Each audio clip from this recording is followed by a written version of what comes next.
Buat kalian udah biasa belajar tajwid dimanapun, di kelas, di sekolah, di TPA, kalian mungkin udah biasa dengar istilah izhar, ikhfa, idgham, tapi kalian udah pernah dengar belum tentang yang namanya naber? Kalau di tempat kalian belajar ngaji itu dibahas tentang naber, kalian beruntung banget karena naber ini termasuk sesuatu yang paling jarang banget dibahas di kelas tajwid atau di tempat-tempat belajar ngaji. Makanya kesalahan banyak banget di seputar umat kita sekarang nih. Orang udah ada yang udah terkenal bacaannya, udah ngajarin ngaji juga, tapi mereka nggak ngajarin naber. Dan banyak juga yang udah ada rekaman-rekaman murotalnya atau rekaman-rekaman dia ngimam sholat gitu kan. Tapi pas kita dengar bacaannya Al-Fatihahnya misalnya, di Al-Fatihah itu ada naber, tapi nabernya itu nggak ada sama sekali. Naber itu seolah jadi kayak hukum bacaan yang udah terlupakan gitu loh. Makanya sekarang kita bakal ngejelasin sama kalian naber, agar pembahasan naber ini terus jadi eksis di kalangan umat muslimin. Let's go! Jadi naber itu apa sih? Apa sih itu naber? Kalau izhar kan jelas, idgham jelas, ikhfa itu apa, iklab juga gimana gitu kan. Kalau naber itu apa? Naber apa nih?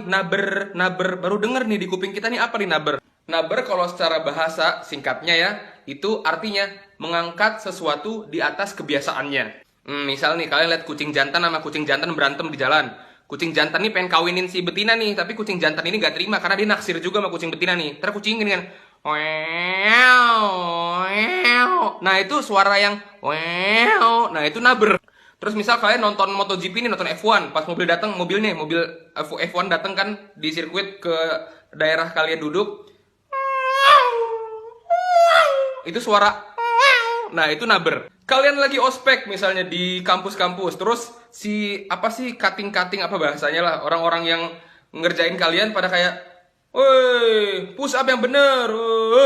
Nah pas dia ngomong, nah suara itu naber.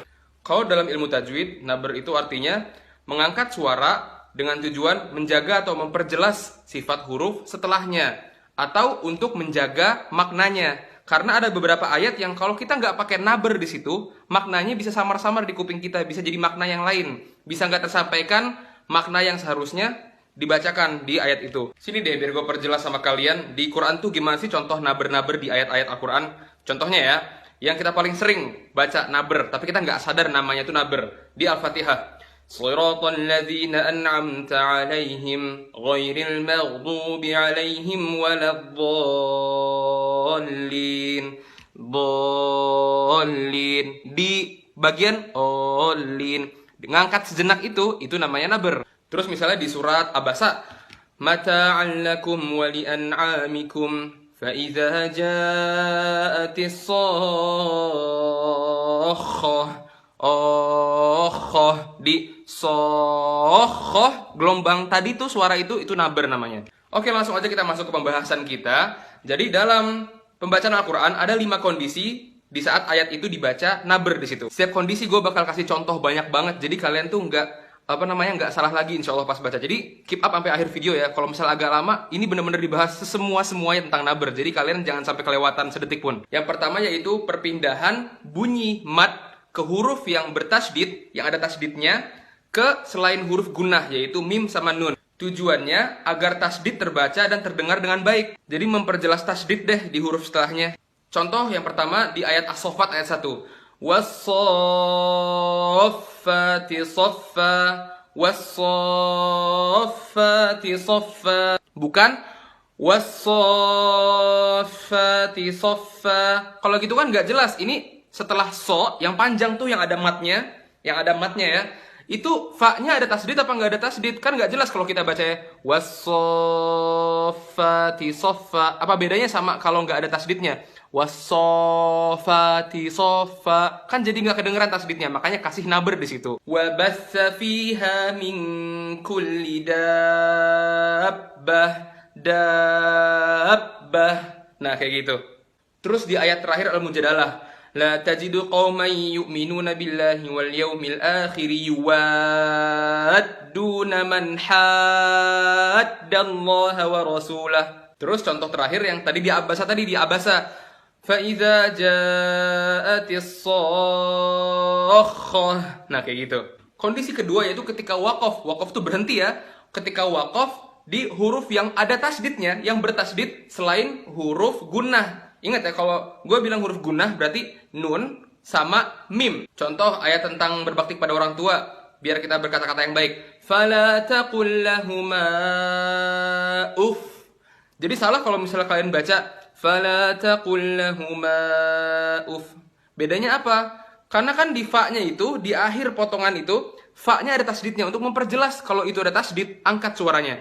Fala taqul lahuma uff. Makanya orang banyak yang pertama-tama belum pernah belajar naber, habis itu dia udah nemuin irama yang enak nih buat ngaji. Bacalah surat Al-Isra. Fala taqul lahuma uff. Padahal harusnya ada nabernya, jadi nggak diperjelas tuh tasdid di huruf fa-nya. Makanya belajar dulu naber sebelum kalian masukin irama. Biar setelah kalian udah tahu tentang naber, irama kalian nggak hancur karena mulai dari nol iramanya. Nah, habis itu di Al-Qiyamah nih, ini sering banget dibaca.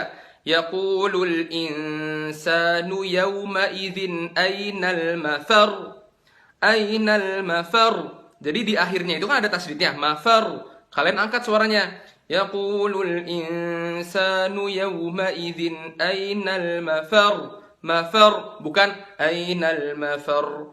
Karena itu ada tasdidnya. Beda sama kayak ayat di Al-Qiyamah yang lain yang ro doang, ro sukun gak ada tasdidnya. Kayak kalla la wazar. Kalau wazar emang gak ada tasdidnya, makanya biasa aja. Tapi kalau ada tasdid kayak mafar, angkat suaranya. Terus kalau di surat Al-Qamar, wa kullu amrim mustaqir. Mustaqir. Nah gitu. Ada juga contoh di huruf lam. Fa illam yusibha wabilun fatol. Fatol. Bukan fatol, tapi fatol. Nah sekarang kondisi ketiga nih, kondisi ketiga itu kondisi yang paling sering banget di Al-Quran. Paling banyak kita lewatin, dan gak mungkin kita ngaji gak kelewatan nih yang kondisi ketiga ini. Yaitu pada huruf waw dan huruf ya yang bertasdid, yang diawali huruf apapun sebelumnya, yang berharokat fathah, domah atau kasroh. Waw ya, yang sebelumnya ada fathah, domah atau kasroh. Di ayat kursi, Allahu la ilaha illa huwal hayyul qayyum. Hayyul qayyum. Bukan Allahu la ilaha illa huwal hayyul qayyum. Hayyul qayyum. Tapi hayyul qayyum. Dihentakin sedikit, setengah detik aja dihentakin. Hayyul qayyum. Terus di Al-Fatihah, Iyyaka na'budu wa iyyaka nasta'in. Jadi kalau kalian mau ngasih irama apapun di Al-Fatihah, jangan pakai irama yang dia itu nggak pakai naber. Misalnya Iyyaka na'budu wa iyyaka nasta'in. Bacanya Iyyaka na'budu wa iyyaka nasta'in. Perjelas naber di situ. Contoh di huruf waw, Innallaha huwar razzaqu dzul quwwatil matin. Ini sebelumnya domah ya. Dzul quwwatil matin, bukan dzul quwwatil matin. Enggak. Cara mempraktekkan tasdid di situ, dzul quwwatil matin, dzul quwwatil matin. Faman tatawwa'a khairan fahuwa khairul lah. Tatawwa'a, bukan tatawwa'a, tapi tatawwa'a. Huwallazi yusawwirukum fil arham. Yusawwiru. Kondisi keempat juga banyak, yaitu ketika waqaf, berhenti di yang akhirnya itu huruf hamzah. Tahu ya hamzah ya? A. Huruf hamzah yang berada atau jatuh lokasi hamzah tersebut setelah bunyi mat. Tujuan untuk memperjelas hamzah tersebut. Contohnya, kalian sering banget di akhir ayat ada kata ma yasha. Yasha. Kadzalika Allahu yaf'alu ma yasha. Jadi sebelum berhenti sya. Jadi pas ngerem itu udah setelah diangkat suaranya. Yasha. Ma amilna alaihi min su'. Jadi ngeremnya itu bukan bukan yang penting ditahan gitu aja, tapi ditambahin angkat suaranya sedikit, hentak sedikit aja. Alaihim dairatus sawu wa yakhshallaha min ibadihil ulama. Terus ada ayat lain yang ada kata auliya. Contoh lain di surat Fusilat ya. Qalu antaqana Allahu allazi antaqa kulla syai'. Nah, kalau ini lokasi terakhir terjadinya naber ya. Ini agak-agak sulit sih karena kita harus ngelihat arti juga dan kita harus paham juga tentang huruf ini, yaitu pada alif tasniyah. Alif tasniyah itu artinya alif yang menunjukkan kalau ini tuh untuk dua orang, bukan satu orang yang disebut di ayat tersebut. Alif tasniyah itu ketemu sama hamzah wasol. Agar terbedakan antara domir mufrad sama musanna agar kita tahu ini tuh ayat yang diperjelas tuh untuk ada dua orang di situ pelakunya, bukan satu orang doang. Jadi tambahin naber di situ. Contoh di surat Yusuf, wastabaqal bab, wastabaqal bab, dua orang, wastabaqo, ada alif di situ.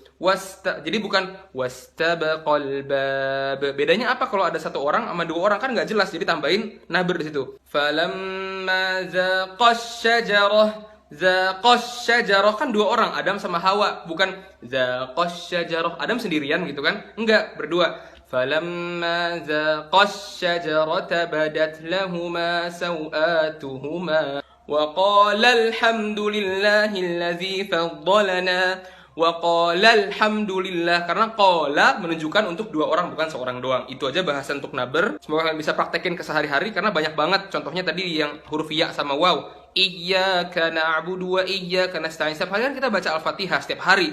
Terus juga di ma yasha yang ada hamzah di akhirnya setelah mat, itu juga sering banget. Wassalamualaikum warahmatullahi wabarakatuh.